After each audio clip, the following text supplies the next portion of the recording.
Thank you, members. Please be seated.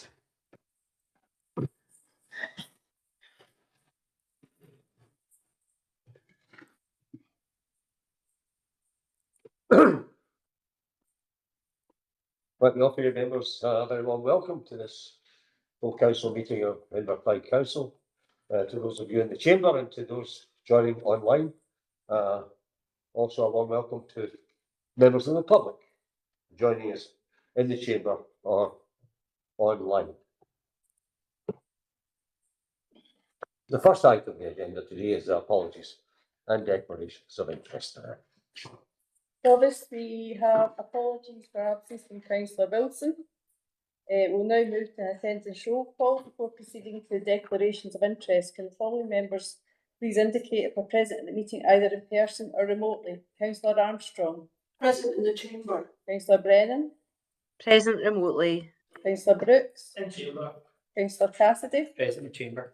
Councillor Cofferty. Present in chamber. Councillor Crowther. Present in chamber. Councillor Curley. Present in chamber. Councillor Daisley. Present remotely. Councillor Hellier. Present in chamber. Councillor Jackson. In the chamber. Councillor Law. Present remotely. Councillor McCabe. Present in chamber. Councillor McCormick. Present remotely. Councillor Maguire. Present. Provost Mackenzie. In favour. Councillor McVeigh. In chamber. Councillor Moran. In the chamber. Councillor Nelson. Chamber. Councillor Quinn. Present remotely. Councillor Reynolds. Present remotely. Councillor Robertson. Present remotely. Are there any declarations of interest? Councillor Brooks. Thanks, Mr. Provost. On pages 9 and 10 of our papers, there's a survey that is quoted. It's a loose connection to a family member was the person who instigated and who funded that survey. But bring its attention just for noting. Thank you, Councillor Brooks. Are there any other declarations of interest? Thank you, members. Item number 2 is the minutes of the meetings of Inverclyde Council. Committees, subcommittees, panels and votes. The meeting of Inverclyde Council held on the 19th of February, pages 43 to 47. I will move it. That's a true and proper minute. Is there anybody otherwise minded? Thank you. The grant subcommittee on the 3rd of March, pages 48 to 50. Councillor Brooks. I'm moving a true man, Provost. Thank you, Councillor Brooks. The Inverclyde Council special meeting on the 5th of March, page 51 to 53. I will move. That's a true and proper minute. And the otherwise minded. Thank you. The Social Work and Social Care Scrutiny Panel on the 10th of March, pages 54 to 55. Councillor Brennan, please. Provost, I move it as a true and proper record of the minute. Thank you, Councillor Brennan. The General Purposes Board on the 11th of March, page 56. Councillor Jackson. Yeah, and there's a full cover record, Provost. Thank you, Councillor Jackson. The Environment and Regeneration Committee on the 12th of March, page 57 to 62, which contains a C item. Councillor McCormick, please. I move the minutes as a true record, Provost. Thank you, Councillor McCormick. Education Communities Committee, 17th of March, 63 to 67. Councillor Flaherty. I move this a true minute, Provost. Thank you, Councillor Flaherty. Is there anybody otherwise mind? Thank you. The Audit Committee on the 24th of March, pages 68 to 69. Councillor motion put in an apology. Councillor Crowther, please. Provost, I move this as a true record. Thank you, Councillor Crowther. The Policy and Resources Committee on the 31st of March, pages 70 to 74. Councillor Moran. Provost, I move it's a true record. Thank you, Councillor Moran. The Planning Board on the 1st of April, 75 to 76. Councillor McVeigh, please. That's a true record, Provost. Thank you, Councillor McVeigh. The Local Police and Fire Scrutiny Panel on the 2nd of April, pages 77 to 78. I, as Vice Chairman, will move that. That's a true and proper minute. Is there any otherwise? Thank you. The General Purposes Board on the 8th of April, pages 79 to 80. Councillor Jackson. I move that true record, Provost. Thank you, Councillor Jackson. Now, there are private papers relating to some of these minutes. Does any member have any intention of bringing anything up in the private papers regarding the minutes? Thank you. We go to item 3 in the agenda, the resignation and appointment of the convener of the audit committee. Mrs. Brown, please. Thank you, Provost. This report informs Councillor Wilson's intention to stand down as convener of the audit committee and recommends that Council appoints a new committee and confirms that that position will continue to be designated as a senior councillor. Thank you. Thank you, Mrs. Brown. The recommendations, the first recommendation notes the intended resignation of Councillor Wilson from his position as convener of the audit committee. Can we note that resignation? Thank you, members. And appoints a convener for the audit committee and confirms this position status as a senior councillor. I would ask for any nominations for the convener of the audit committee. Councillor Brooks, please. Thanks very much, Provost.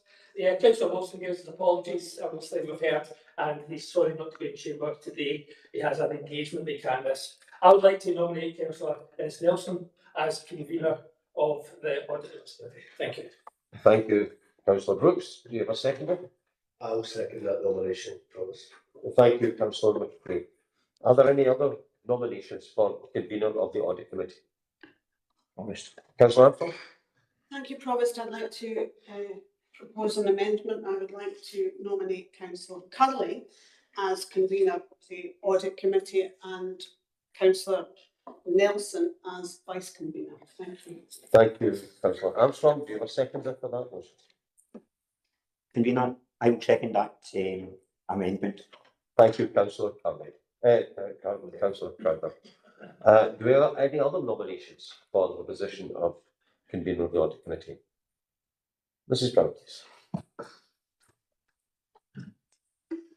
Thank you, Provost. So we have a motion and an amendment. So the motion is that Councillor Nelson will be the convener of the audit committee. That motion is moved by Councillor Brooks and seconded by Councillor McKee.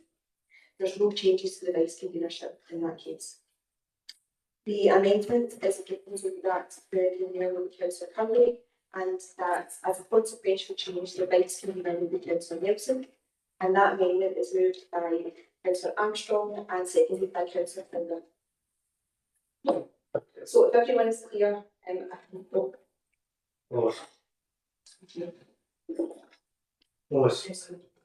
Just to clarify that, I'm assuming under both the amendment, the motion and the amendment, the chair of the committee would remain senior councillor position. Unless members are otherwise minded, then yes. Thank you, Councillor McKay. To vote. So I will now proceed to a roll call vote. So when I call your name, can you please indicate whether you wish to vote for the motion, for the amendment, or you would like to abstain? Councillor Armstrong. Amendment. Councillor Brennan. Motion. Councillor Brooks. Motion. Councillor Cassidy. Motion. Councillor Cockerty. Motion. Councillor Crowther. Amendment. Councillor Curley. Amendment. Councillor Dayson. Amendment. Councillor Hillier. Motion. Councillor Jackson. Motion. Councillor Lowe. Amendment. Councillor Cape. Motion. Councillor McCormick. Motion. Councillor McGuire. Motion. Provost McKenzie. Short stay. Councillor McVeigh. Abstain. Councillor Moran. Motion. Councillor Nelson. Motion. Councillor Quinn. Amendment. Councillor Reynolds. Amendment. And Councillor Robertson. Amendment.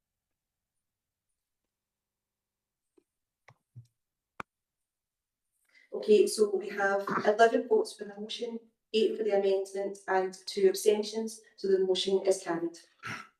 Thank you, Mrs Brown. That's clear. Councillor Cullen? And I congratulate Dennis on his appointment. Thank you, Councillor Cullen. And therefore, formally can declare Councillor Nelson Chair of the Audit Committee. Moving to item 4 in the agenda, 20-mile-an-hour speed limit programme. Notice of motion by Councillor Brooks. Decision by the Environment Regeneration Committee referred for determination by Inverclyde Council. At the Environment Regeneration Committee, it got 4 votes that managed to refer this Councillor Brooks's motion to the full council here. The way I would like to do this is Councillor Brooks will propose his motion and that will be seconded. And if there are any amendments, we'll take the amendments as they come. Then I shall go to Mr Montgomery for any technical questions before we open up any debate on the matter. Mrs Brown, do you have anything to add to this?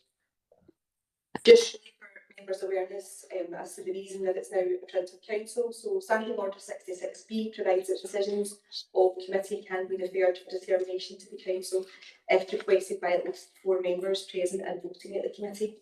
And following the decision taken by the ENR Committee on the 12th of March, 4 members present voting did so confirm, and therefore has been referred to the council. The report that was considered by the ENR Committee, which set out Councillor Brooks's notice of motion, is attached to Appendix 1 before Council's consideration. Thank you. Thank you, Mr Campbell. Councillor, sorry, Councillor. Yeah, I don't want to be pedantic, but perhaps Mrs Brown could give some guidance on your ruling that Councillor Brooks is moving the motion rather than the minute being the actual motion which was passed by the committee. Like something just the standing orders, give guidance on that. Yeah. It was, so that's represents the change in the standing orders that were recently approved, and that the notice of motion would come to council as if it was a motion to council in the first instance, so it would be moved and seconded that then any other would be considered. Councillor. Thank you very much, Provost. Before I conclude, before I continue, Shirley, I move to the actual motion that is with members. Let me make a correction. So there is a statement regarding Councillor McCabe on page 10 of your papers, Appendix B of the motion, which is to be found on page 8. At the time of writing, and this was February this year, at the time of writing, I was under the impression that the businessman you will see in the second last paragraph, the businessman contacted the council leader, and the paragraph goes on to say that no substantial response had been received.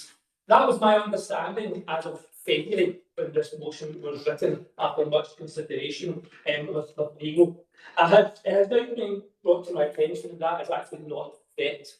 So it's infactual, the fact that Councillor McCabe had not made substantial responses to it. So at this stage, it is an appendix to the motion, so the motion doesn't change that you have on your papers. But I think it's only correct that I take this opportunity to make a verbal correction that Councillor McCabe had responded in full, either through officers or through his own email account to the appropriate individual.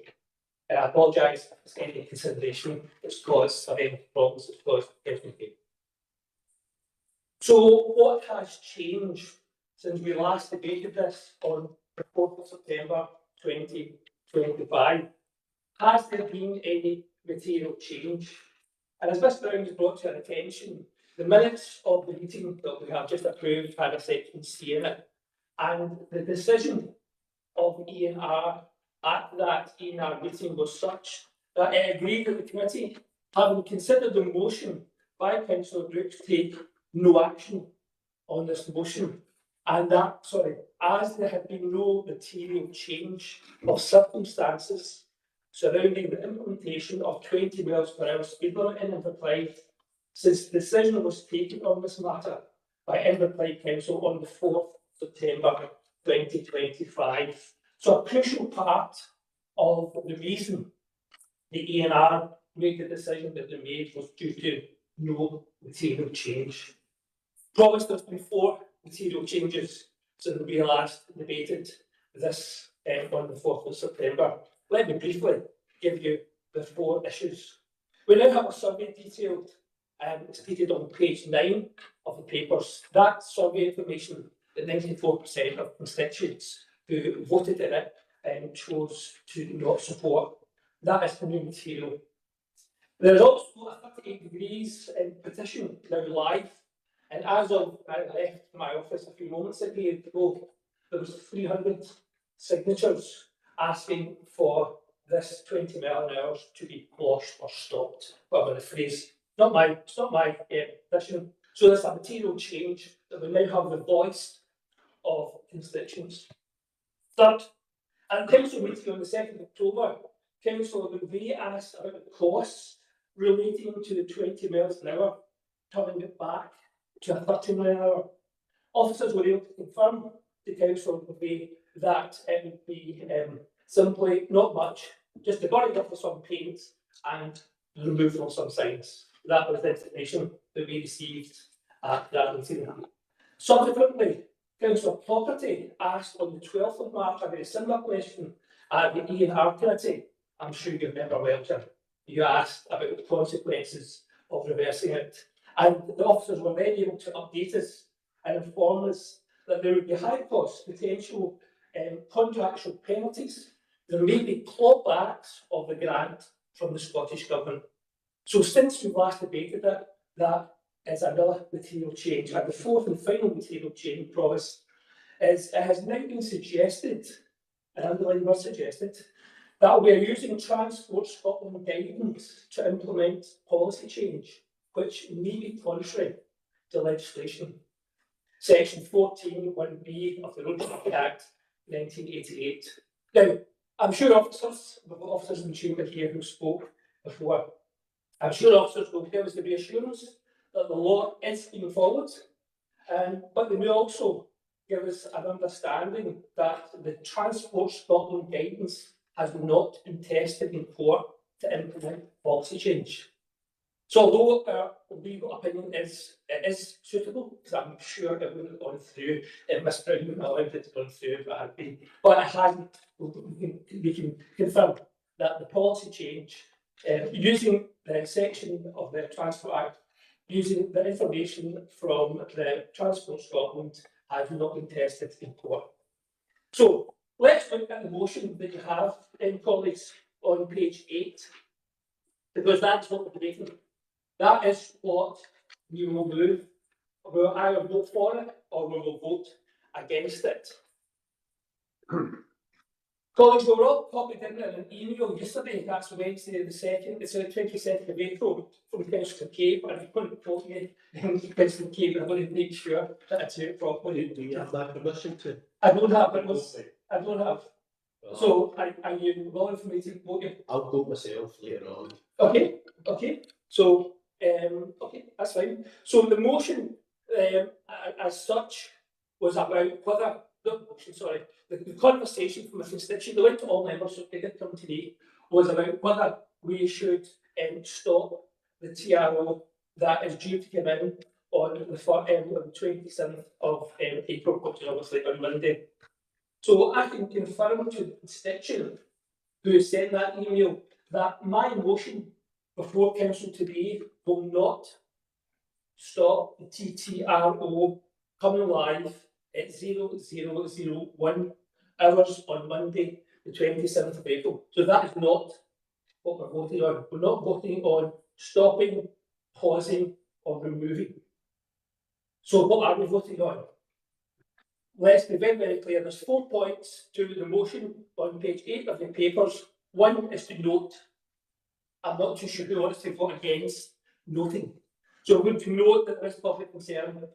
There's petitions, there's been surveys, there's been emails, so all of who's noting this concern. We're not going to change anything simply by noting. The second thing that the motion asks is request that officers bring back a report. Now, within 18 months, this council will have to make a decision, or a subsequent council, because this council won't be sitting in 18 months. We've only got a year and 2 weeks left in Provost. So either this council or the subsequent council will have to make a decision to make this permanent. And all item 2 is requesting is officers to bring back up a report, a comprehensive report, so we can understand, or the next council can understand why Road A or Road B is going down to 20, or why Road C is staying at 30. There's lots of conversations out there of some roads that we're not bringing down to 20, and public have opinion that it should be. So it's just the information that item 2 would give us, the information from officers for this council or for a future council about why the 1,021 roads either are going to 20 or whether they're staying at 30, other roads are staying at 30. Number 3, it asks that when that information is available, so when that information is available, either this council or a future council will do targeted support. So maybe it's a road that we're staying at 30, but because of that information, we'll bring it down to 20. Or maybe there's a road, one of the part of the 1,021 that we're going at 20, and because of that information, this council or a future council will keep it at 20 or move it to 30. So that's what number 3 is asking for. They have a targeted approach once officers in the future bring back information. And finally, item 4 you'll see on the agenda, on the motion, is about the finance. Now, maybe the boat sailed on this one. I'm sure officers have spent the money digging the holes, put the signs up, they've put the paint down, and all these things. But what would happen if this council or a future council decided not to implement the 20 miles an hour that we will implement on the on Monday?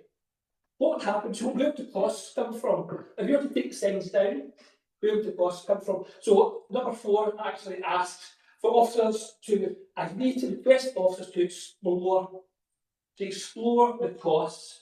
What would be the financial challenges for this council or a future council should we implement 20 miles an hour permanently? I'm sure officers would say 0 because the signs are up, the lines are down. But what else would they change? Make a 30 or 20, or make some 20s back to 30. So let's explore. We're asking for more information to explore. Provost, nowhere on page 8 of this motion requests a pause of the 20 mile an hour implementation, the temporary traffic regulation order that this council has moved and will be implemented. Nowhere does it ask for that. What we're asking for is to know information, request for more information, use the information to be analytical on what we do with the roads in the future, and to explore the finance if and when we change to 20 to 30 or 30 down to 20.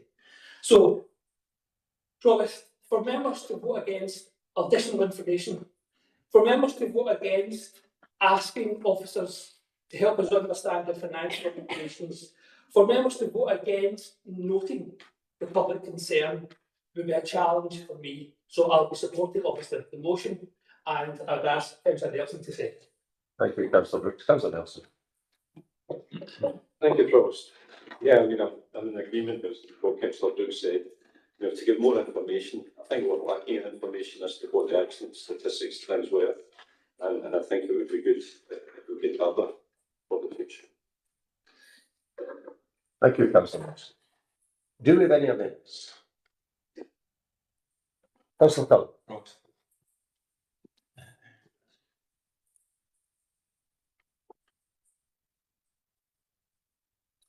So, Provost, this is the 4th time I use that council or the Environment Regeneration Committee being asked to consider this issue.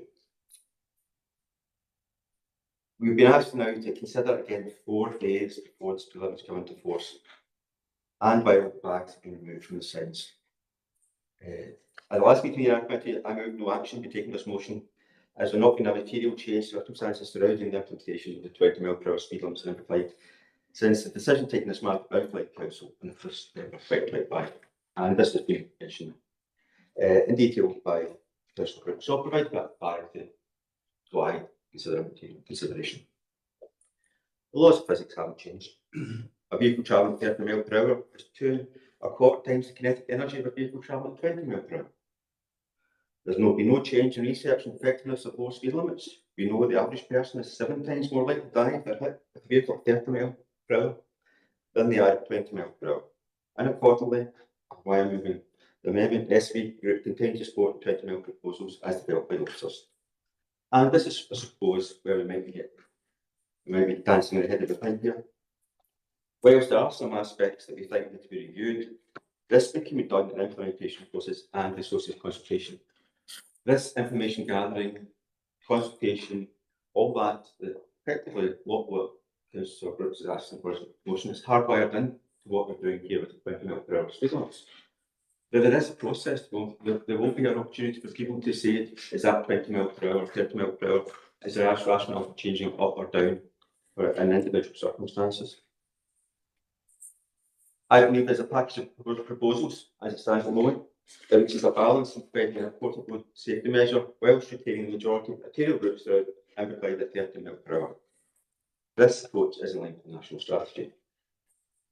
In Scotland, in 2023, 65% of all pedestrian casualties, 61% of all pedal cyclist casualties, 31% of all motorcyclist casualties, and 30% of car casualties occurred on roads with speed limits of 30 miles per hour. In total, there were 2,794 casualties on roads with a speed limit of 30 miles per hour. As well as being life-changing, and in many cases life-ending, accidents cost money. The national strategy to bring 20 miles per hour is therefore not being promoted on a whim. There is value to it, which will put in cold hard statistics. Now, these numbers are 100% different from numbers because the information has changed. These are information that are obtained from the Transport Scotland website. In the UK report to traffic accidents are estimated to cost UK around 55 billion. Based on Transport Scotland statistics, a small injury costs £31,000. Serious injury costs £311,000 and a death £2.7 million. It will only take 20 small injuries prevented in Inverclyde for this measure to pay for itself, as Councillor Brooks is questioning the value of the process. One death is prevented would pay for itself 4 times over. Even one death becoming a serious injury would have a cost saving of 2.4 million. Even small reductions in speed lower the risk of fatal and serious collisions. Reducing speed also provides more chance for drivers to stop. At 40 miles per hour, the stopping distance of a car is 36 metres, 23 metres at 30 miles per hour, and 13 metres at 20 miles per hour. These will be statistics available for us as we learn how to pass up this. The difference between 40 miles per hour and 20 miles being equivalent to 5 car lengths.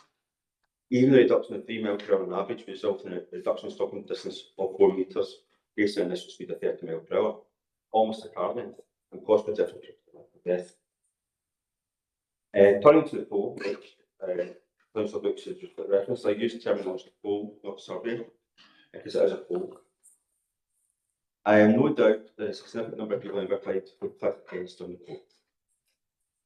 But when I talk to decisions on the subject, or it is raised with me, generally people are in favour of the reduction of speed limits in residential areas. So there appears to be a disconnect between the poll and these conversations. And I take the person who raised the poll, the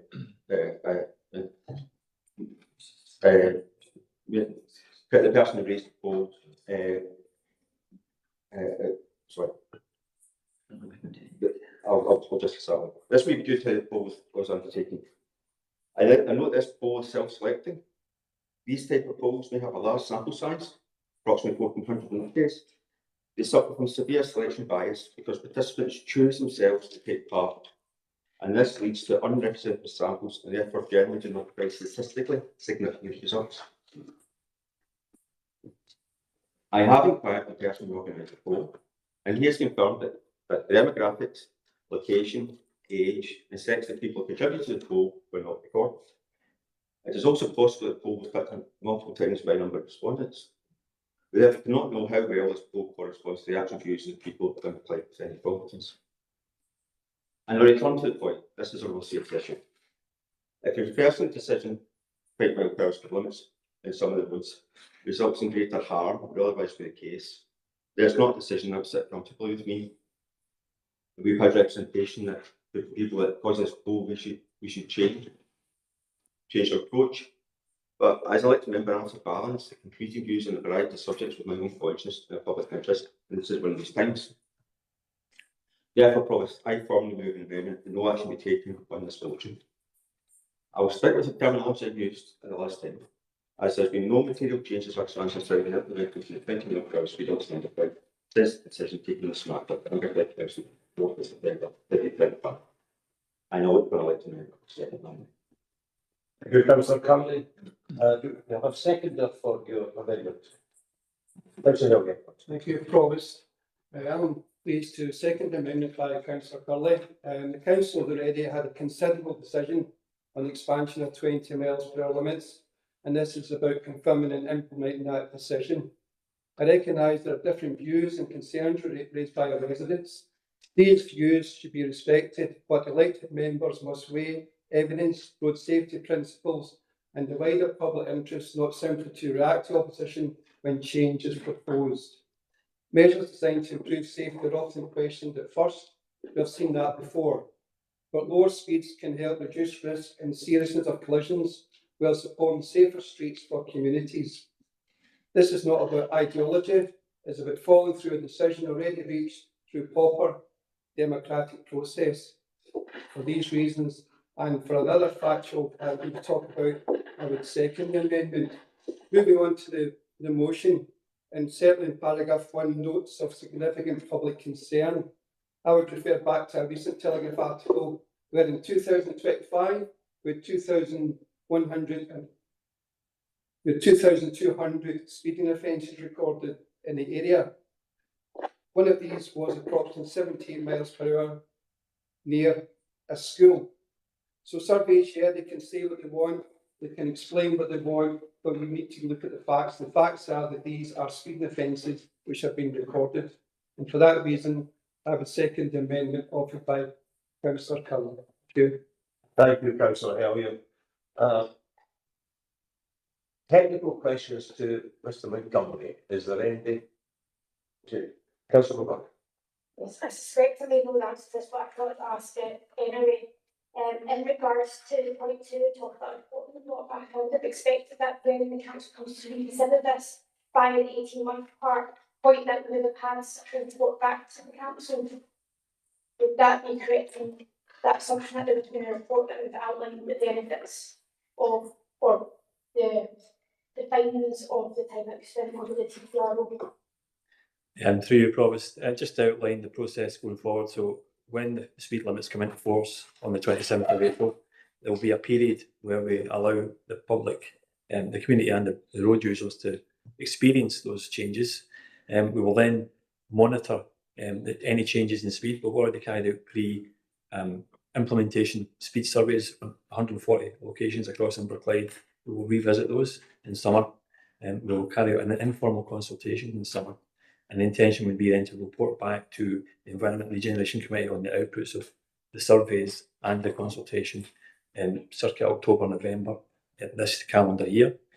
Then after that, the speed limit audit process would start towards the end of the calendar year, with the process for that continuing January 27 to October 27, and then any formal objections received through that process will then be subject to another report back to the Environment Regeneration Committee, and likely going through an independent reporter at that stage. Thank you. Thank you. Thank you. Are there any other questions to Mr. Montgomery? Before we open the debate, can I just ask Mr. Montgomery for sort of confirmations that there seems to be a lot of general misinformation out there, particularly on social media. Can you confirm that this is not a council, an Inverclyde Council initiative, but it's a Transport Scotland initiative coming through the Scottish Government, which will probably be rolled out over all 32 local authorities, albeit that many are all at different stages of the implementation at this time? Thanks, Provost. Yeah, I can confirm it's a national strategy, and it is obviously being led through Transport Scotland, and we're using Transport Scotland's implementation guidance, as we have stated in the reports to committee. In our participation across various forums out there, with roads officers and their networks. We're not aware of any authority who's not implementing this, who's either already implemented it, is in the process of implementing it, or indeed has plans to implement it in the next year or so. So I'm not aware of any who are not. They're all at different stages. Some have done it years ago. I know North Ayrshire have only recently done it. Renfrewshire are probably maybe 9 to 12 months away. Eastern Bartonshire have done it. West Lothian have done it. So yes, they are all looking at this and implementing a national strategy. Thank you, Mr. Montgomery. Also, can you confirm, clarify that since the start of this process, the officers of this council have worked very hard to try and get this balance between a free flow, or traffic free flow throughout Inverclyde, and the road safety aspect? Yeah, thanks, Provost. And yeah, I mean, the approach we've taken to committee, we've outlined, especially the one in March last year, we explained the place criteria that were being applied consistently across Inverclyde. We then took a report in June, but in between that time, we engaged with SPT, McGill's, elected members, Police Scotland, and we recognised that, you know, as part of this implementation strategy, it's for each local authority to determine which roads are suitable to go from 30 miles per hour to 20 miles per hour. It recognises that reduction in speed limits across the arterial routes of Inverclyde or any authority could be adversely affected, and the operation and effectiveness of those routes could be affected for road users.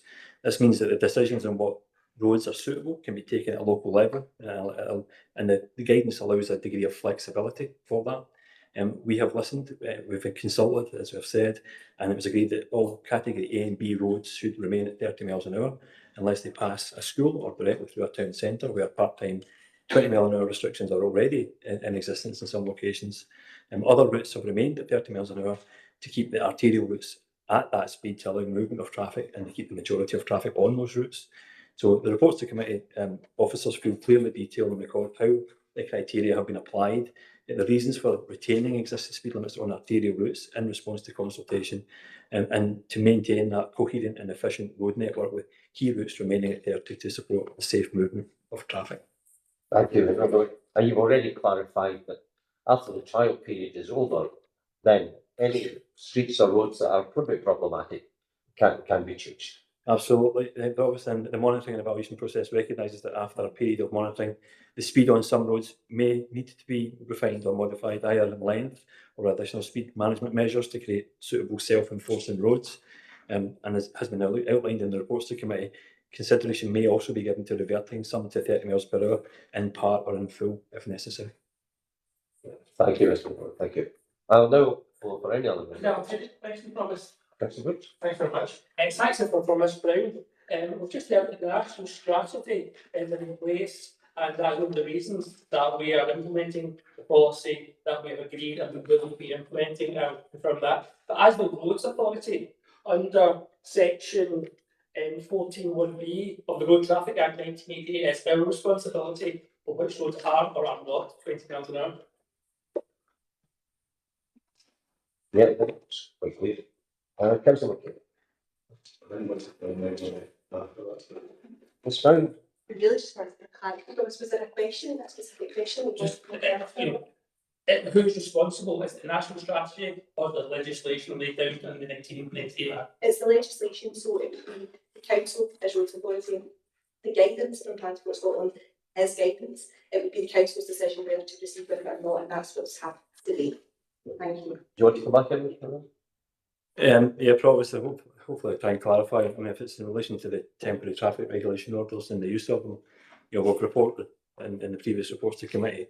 The use of those allows for progress to be made with implementation. It gives the community and road users time to experience the change. Then it allows for lower speed limits to be monitored and evaluated ahead of promotion of the permanent speed limit orders.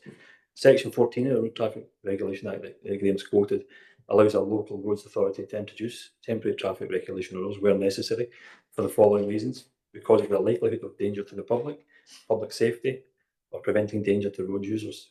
And reducing speed limits to 20 miles per hour significantly decreases the risk of fatal injury, as outlined by Councillor Curley earlier, commonly cited as up to 7-fold reduction in death risk at 20 compared to 30. Officers are satisfied that the use of a TTRO is justifiable on safety grounds on this basis. Thank you, Mr. Montgomery. I'm now open the floor. Councillor McCabe and Councillor Nips.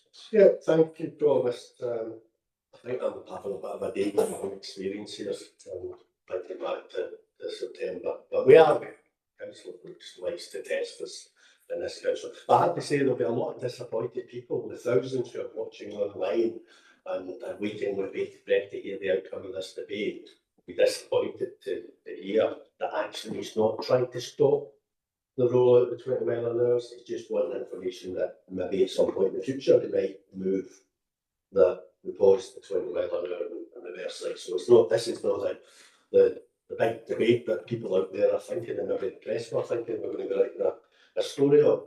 I do thank him for correcting the record with regard to a particular business. I've still not worked out whether that businessman actually lives in Inverclyde or not. His business address is obviously in Lincolnshire, but we'll have to work out whether he lives in Inverclyde or not. I think he might do, but I'll give him the benefit of the doubt.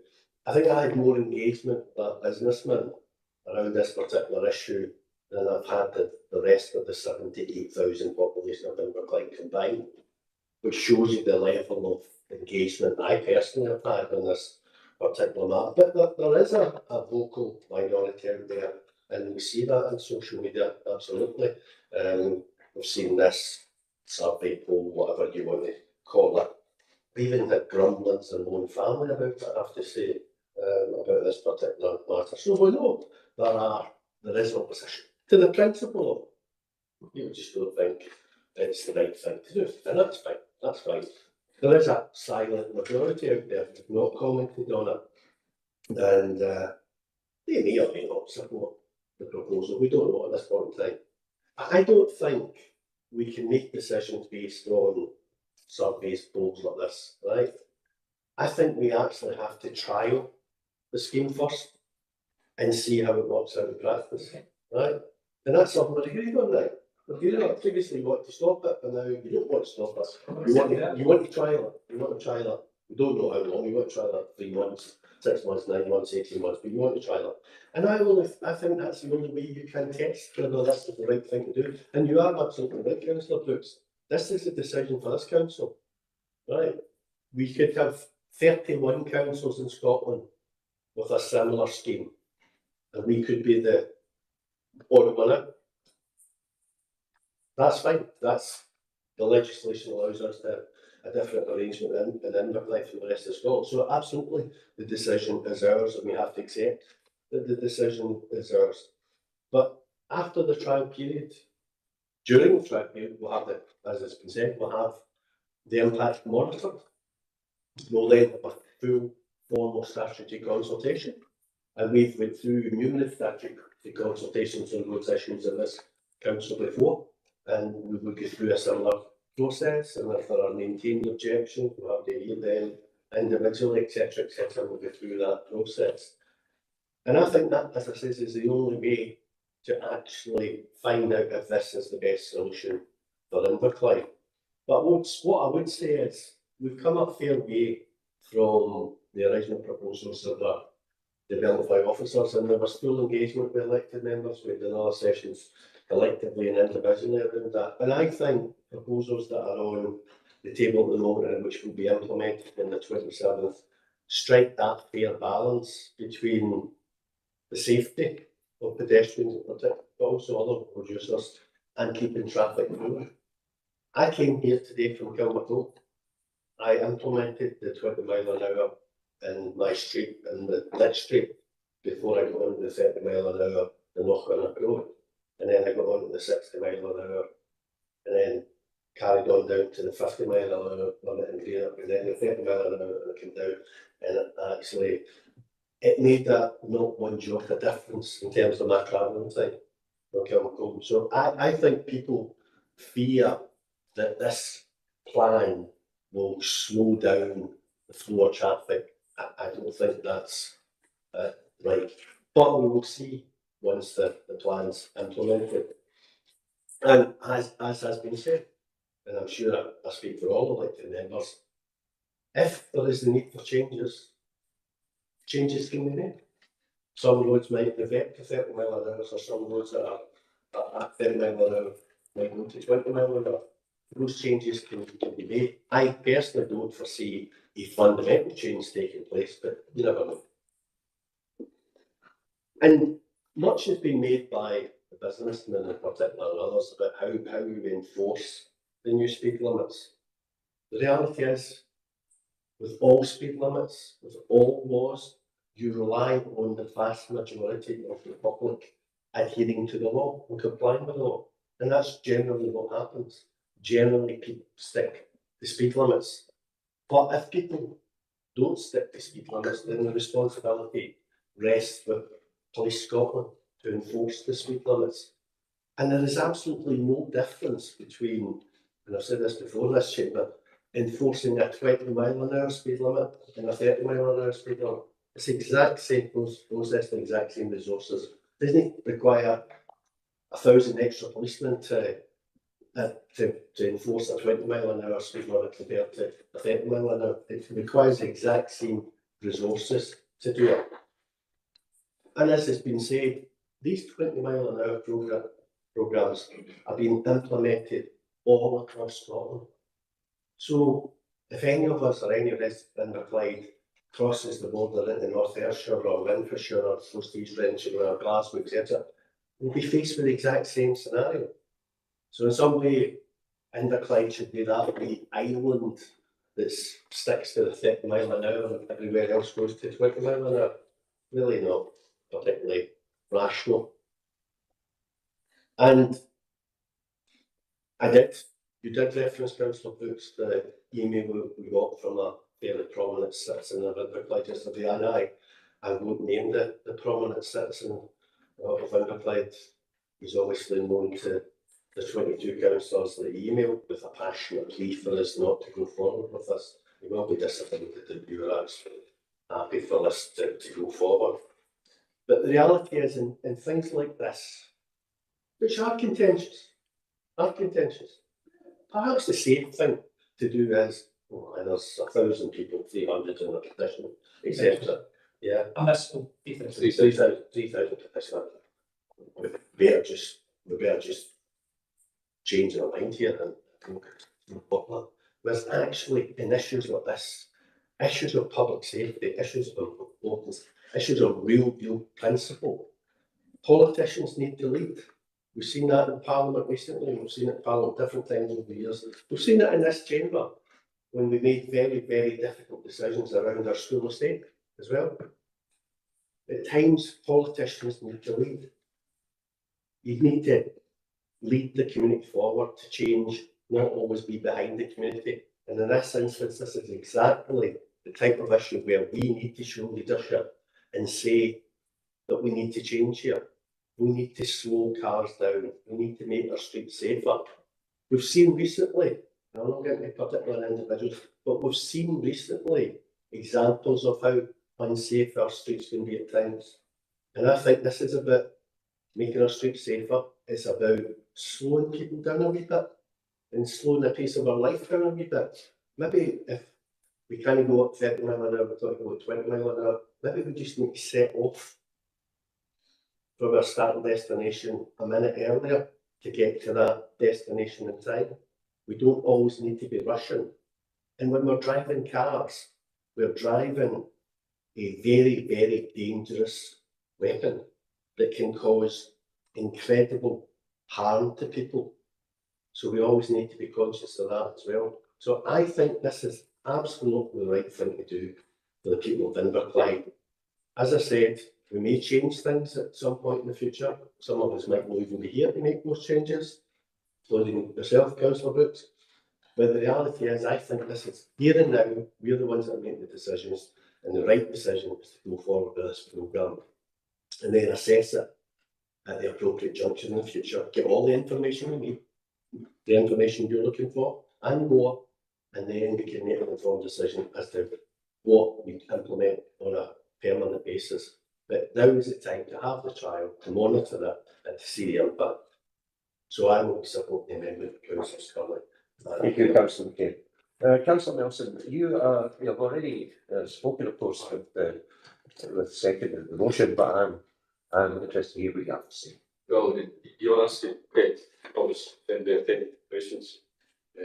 Mr. Montgomery, and I'd like to ask, he's spoken about consultation with people, and I'd like to ask what consultation there has been with the public of Inverclyde who was proposed on. Through you, Provost, the public consultation element happens, as I earlier described earlier, post implementation of the temporary traffic regulation order.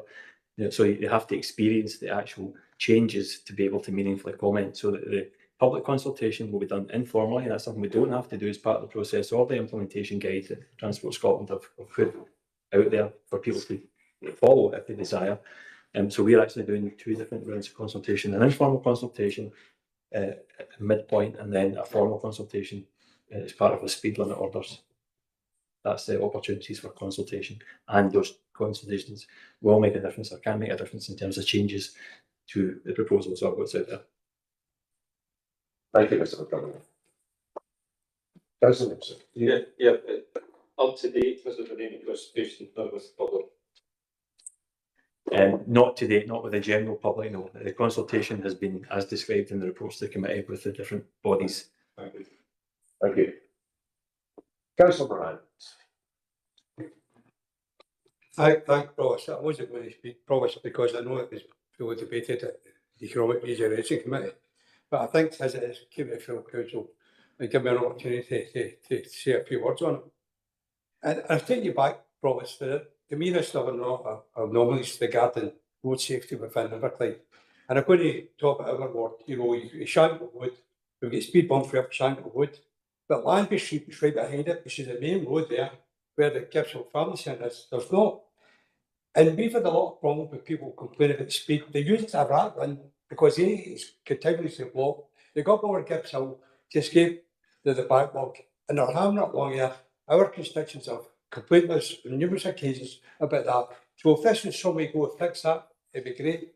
Another thing to talk about is Armour Road in Port Glasgow, which is another rat run due to people trying to get into the town centre. I've had the road people up twice to look at the conditions of the roads up there. So up to Runon's Ham, but with this 20 miles an hour coming, it's going to make them feel a lot safer. And I'll be able to face them now when they contact me and say, oh, by the way, I'll say that's fine. Now we've got 20 miles an hour zone. That may go a long way to resolving the problem of Ardmore Road. But Councillor Brooks was a good argument across, and his argument is fine. But Councillor Brooks is the ward in Inverclyde. And if you come from Johnson Street to Patrick Street, there's 5 signs either side telling you to slow down. Big red warning signs, slow down, slow down. You got the Lennon Hill, they've got speed bumps. Councillor Brooks hasn't mentioned that.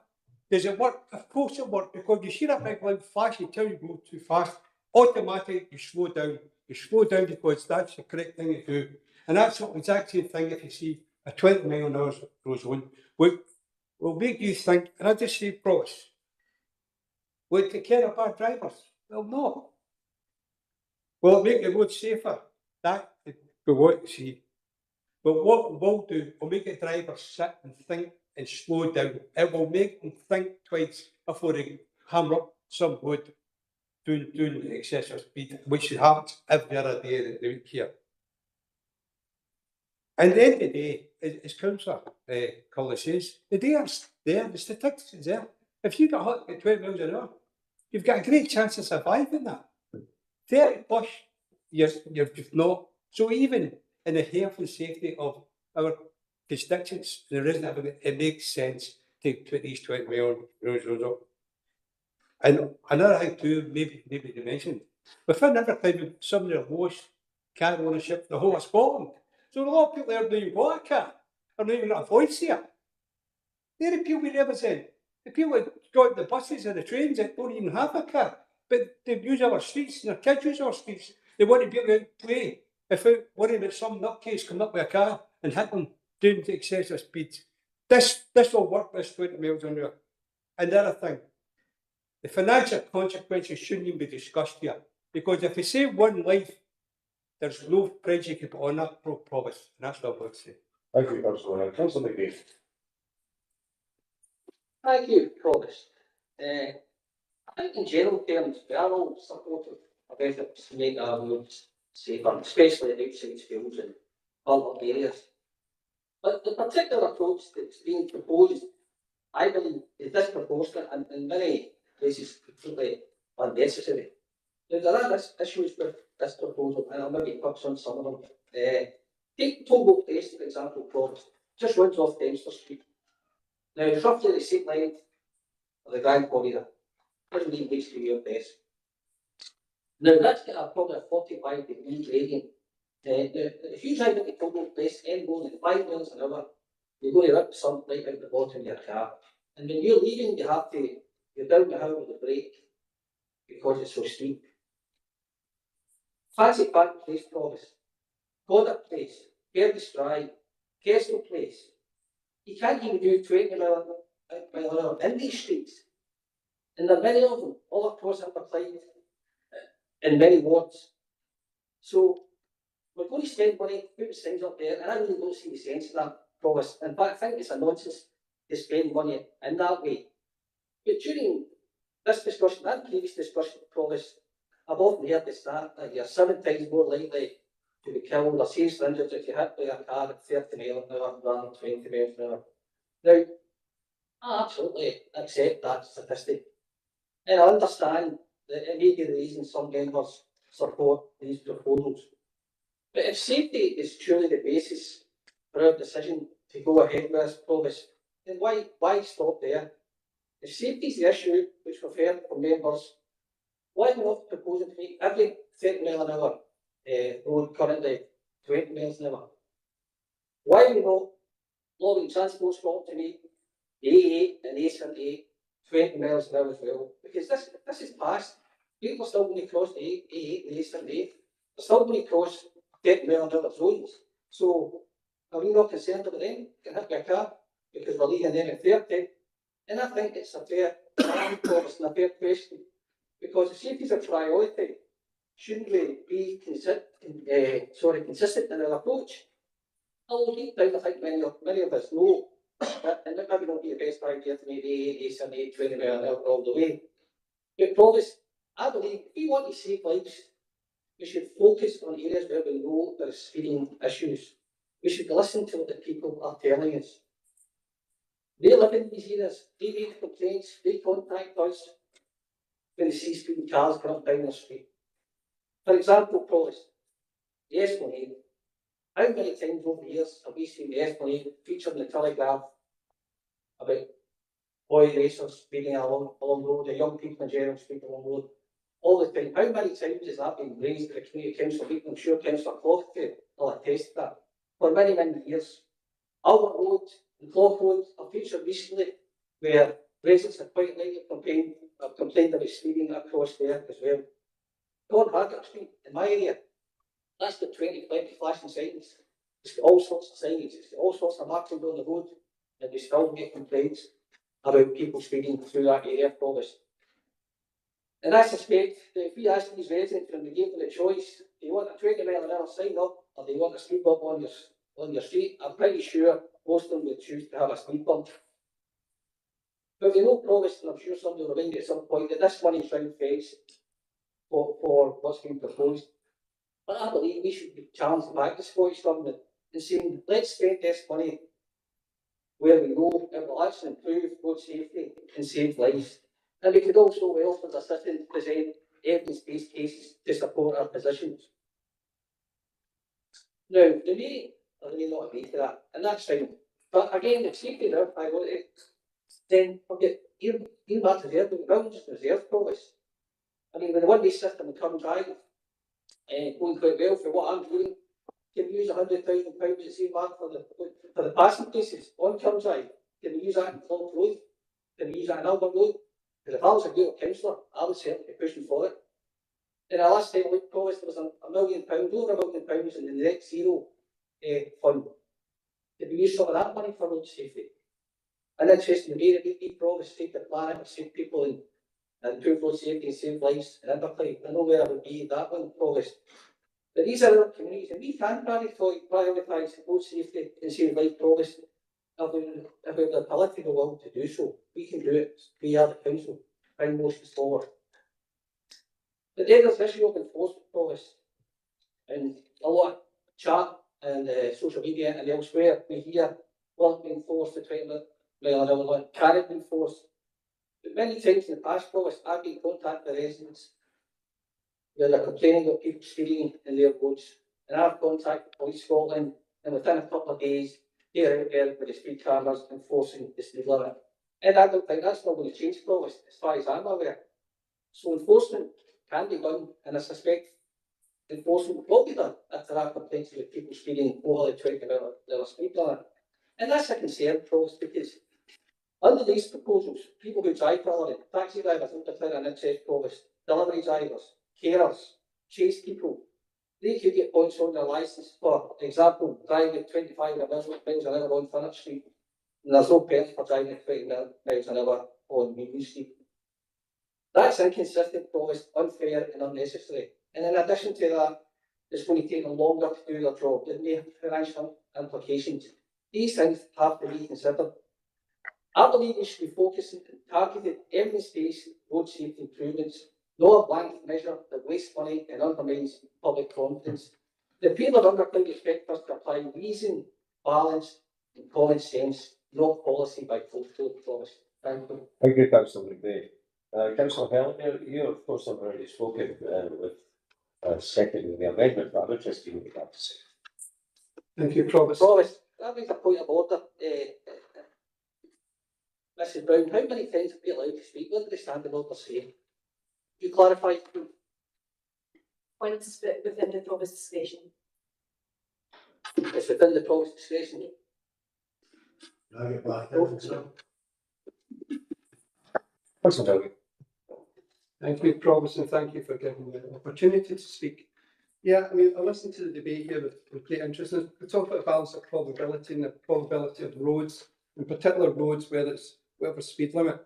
I would look back to what I've seen in my working life. We don't look at balance of probabilities. I look back to incidents that I went to where 2 5-year-old children in different places were knocked down by cars. The balance of probability of the family there doesn't look at the street name. It doesn't determine whether it was a 20-mile-an-hour speed limit or a 30. It looks at the balance of probability that the child has died due to a road accident. And we don't know what to be complicit to that in this council, and I'm sure we don't want to, and that's what we spoke about here. I have stood there and watched it with the 5-year-old families as that's happened. They weren't interested in the street name. They weren't interested in the probability of the speed. They were interested in what happened to their child. And we can't start to look at street names and think it makes a difference, because then we just get to the statistics side of things. Families don't look at statistics. Families look at what happened to their children. And that this is going to be a road safety measure, which I think is going to be a proposal which will save lives. Thanks. Thank you, Councillor. Councillor Hudson.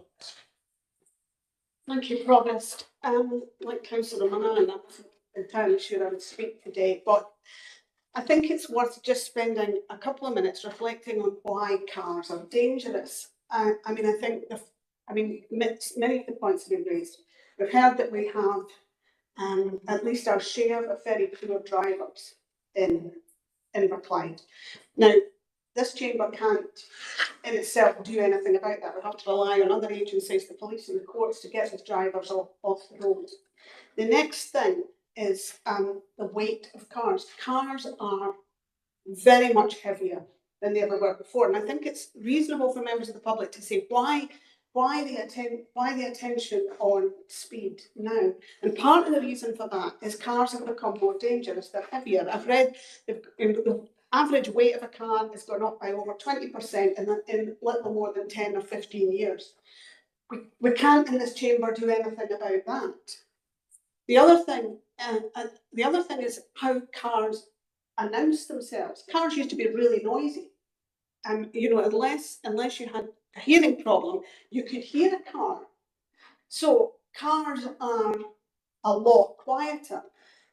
I have to say we're rightly encouraging people to use electric cars, but electric cars are heavier.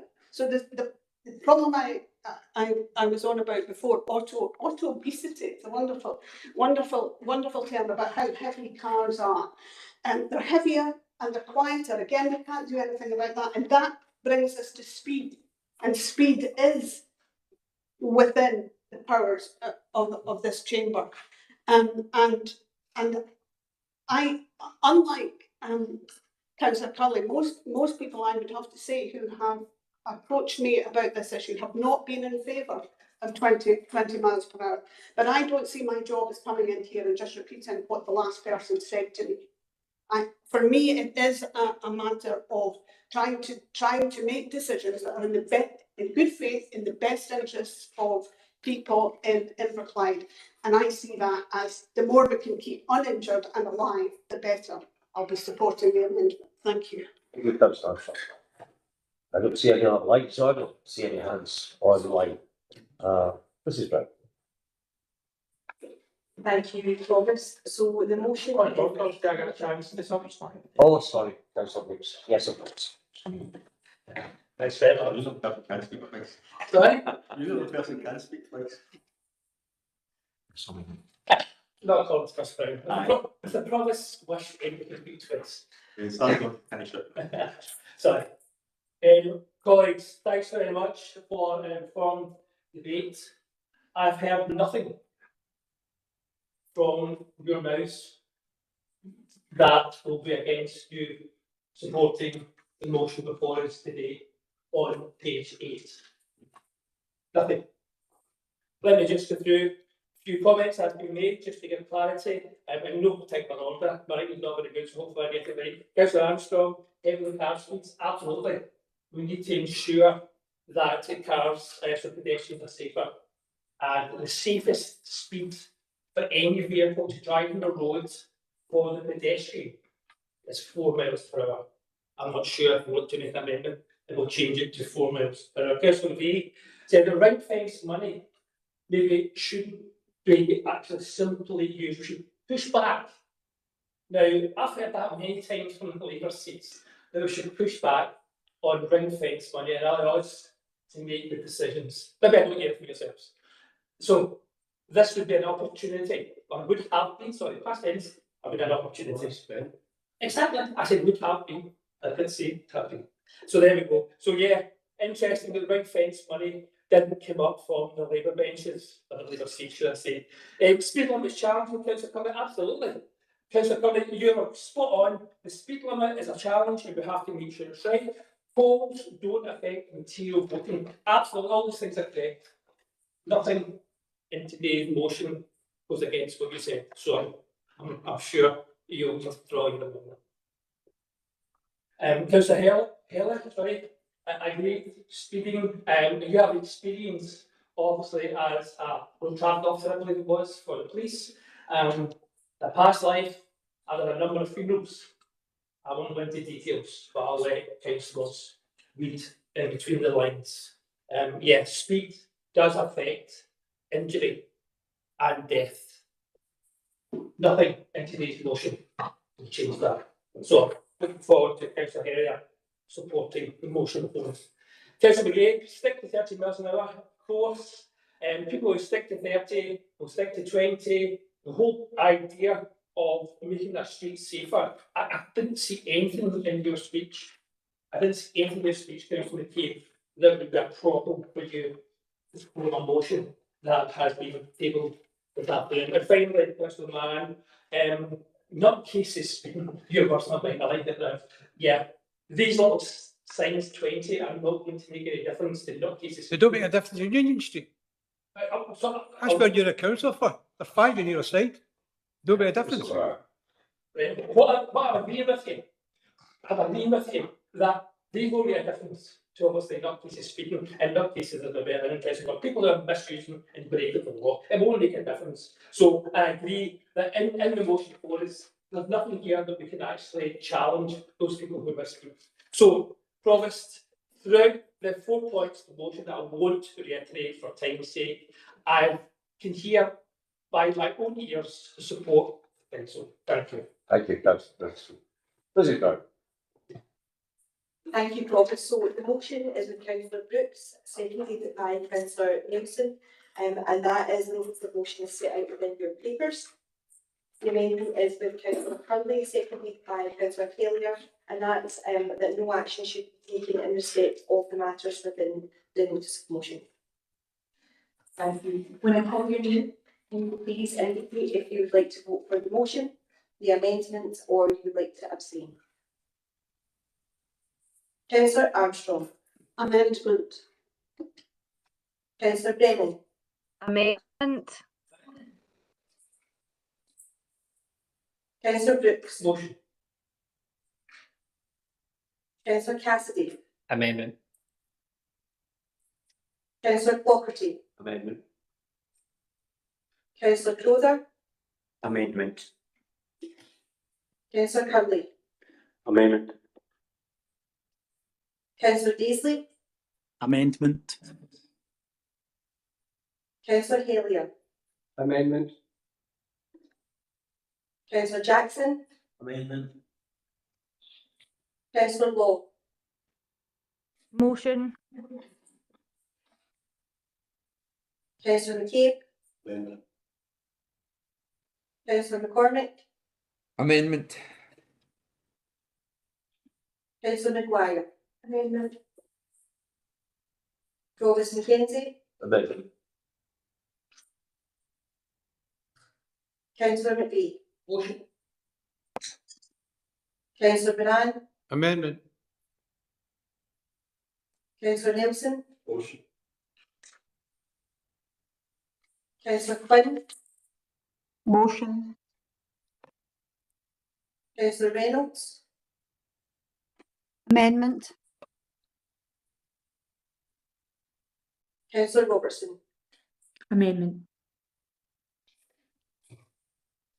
So we have 5 votes for the motion, 16 votes for the amendment, and the amendment is carried. Thank you, Mr. Chair. Thank you, members. Item 5 the agenda is the appointment of trustees to the Peter Scanton Memorial Trust. Does it? Thank you, Provost. This report advises council that the current terms of office of the Provost, councillors Moran and Reynolds as trustees of the Peter Scanton Memorial Trust are due to expire on the 18th of May this year, and recommend that those same members are reappointed from the 19th of May until, in the case of the Provost, the earlier of the date of the local government elections in May 2027, and the date on which they cease to hold the office of the Provost.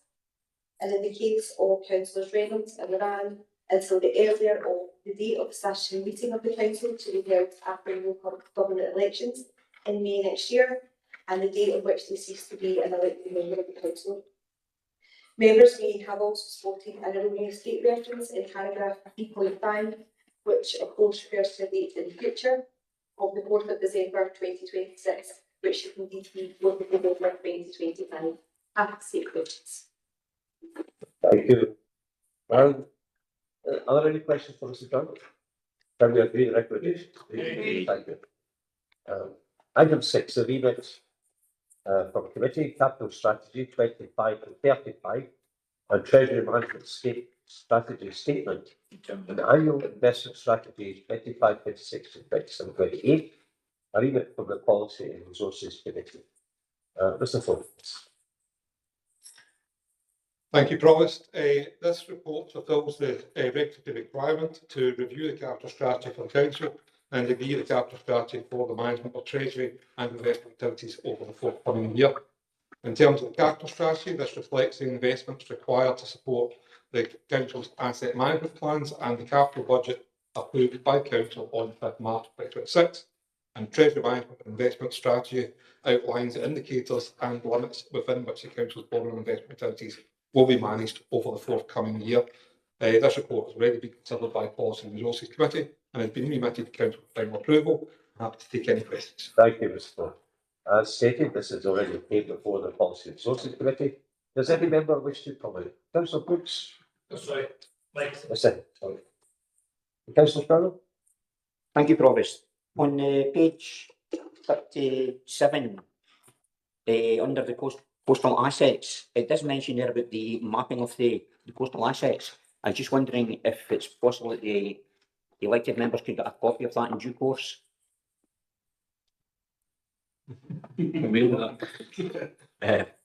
Very Provost. Yeah, we will do, and there will be an item coming forward in terms of the new committee delivery improvement plan for environment regeneration, where we'll be able to go together a coastal change adaptation plan as well. So much of that information will be contained in that, and that'll be made available to members when it's complete as well.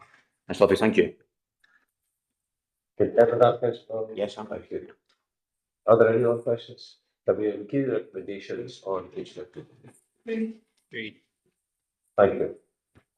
You will see that item 7 on the agenda is the Bitmine Trust consultation and use of reserves. Therefore, I shall officially close this meeting of Inverclyde Council, and we now sit members as members of the Bitmine Trust. I'll call on Mr. McEwen to join us. Thank you, Provost.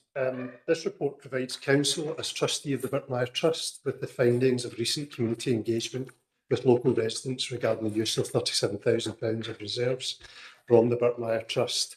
168 people participated in the consultation, which was carried out by the Inclusive Community Service, and a number of proposals are set out at section 4.1, which stems from the main points raised in the consultation. It's therefore recommended that Council notes the consultation and agrees to the use of reserves to undertake the work at 4.1, subject to survey costs and the available budget within the reserves. It's also recommended at 4.2 that officers work with the trustees to explore other external funding to take forward other improvements mentioned in the consultation. Happy to take any questions. Thank you, Mr. McEwen. Question? Yeah, not a question, but more a comment. Can I thank the officers for the work they put in for the consultation, and thank them for the public who responded to the consultation. A lot of good ideas in here. We always knew £37,000 was a lot of money, it's not going to go very far, and it is important we obviously prioritise the things that need addressed sooner rather than later. But I do think it is important that we don't lose sight of the ideas that have come along through the consultation. Birkmire Park is a very important asset for the community of Gilmacombe, and indeed for the wider Inverclyde community, and indeed into Renfrewshire as well. You can see some people around here who have availed themselves of other facilities in Birkmire Park on that occasion. So I think it is important that we look for external funding to try and move the park even further. It is a great asset, but if we get a bit more money, I think it is important that we regularly review the trust fund just to see if we can invest more money in that. So I very much welcome the recommendations of the report. Thank you, Councillor Cullen. Thank you, and I'll repeat my comments from Councillor Kay.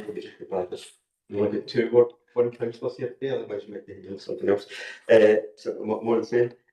Just I've got a question relating to the priority projects, and obviously one of the items that's identified was improved path lighting. I'm presuming the reason that that's not been provided is because of the funding, £37,000. So the CCTV could be funded. And okay. Yes. Okay. What I was wondering though, when it talks about list of priority projects, I take it that's just within the section 3.6 to 3.12. Is that effectively the sort of the priority projects that's referred to within the report? Yeah, that's right. That's good. Yep, that's right. Yeah. So obviously there's some of these things and some of these that which are very useful and very it's good. It just shows the importance of that sort of public consultation and getting these ideas from the public with respect to what we can do with the park. And some of these are actually would be quite a change to the park or thing. So I'm just presuming there will be a lot of further consultation as this Councillor Cape says. We are able to identify external funding or other funding streams for the park to see how we can actually balance these priorities. Again, as you've said, if there's not enough money to do, we want to higher up the list, we might be again looking at when it's lower down the list. So just interesting to see how that would be possibly consulted on in the future. Would we do a similar exercise, or would it be a case of going out one or two of these items as a standalone consultation? Through you, Provost, yeah, we would, if there was more money coming in and there was other priorities to look at, then we would bring it back to Council for consideration at that point. Thank you. Thank you, Mr. Mayor. Can we? Councillor O'Brien. I just wanted to pick up on the respondents that we had, the fact that we had quite a high proportion of primary age pupils, which is really lovely to see that there's some young people responding to things like this. But interesting that no secondary school pupils were involved in it, but really interesting to see that stat. Looking at Appendix 1, it does say that D&D skate park and bike facilities was an extremely high frequency. So I'm wondering if in the future if that's something that the trustees could maybe consider in the future, because obviously they're the future generations that will be using it themselves both now and going forward, and then hopefully their children. So if that's something that we could be, if that's something we could be considered for future fire trust business, if that's something. You promised. Yeah. Yeah, but certainly, you know, look at that. It's just the frequency of the responses. Obviously, there were fewer younger people, so but we would certainly look at that in the future if there was anything's possible to bring in the fund. Thanks. Thank you. Thanks, Bob. Thank you, Councillor Dwyer. I don't see any other lights. I don't see any online. Can we therefore agree recommendations? Thank you. I would thank the officers and the admin staff for the preparation of these meetings. And thank you very much. Same round there as well, you notice that.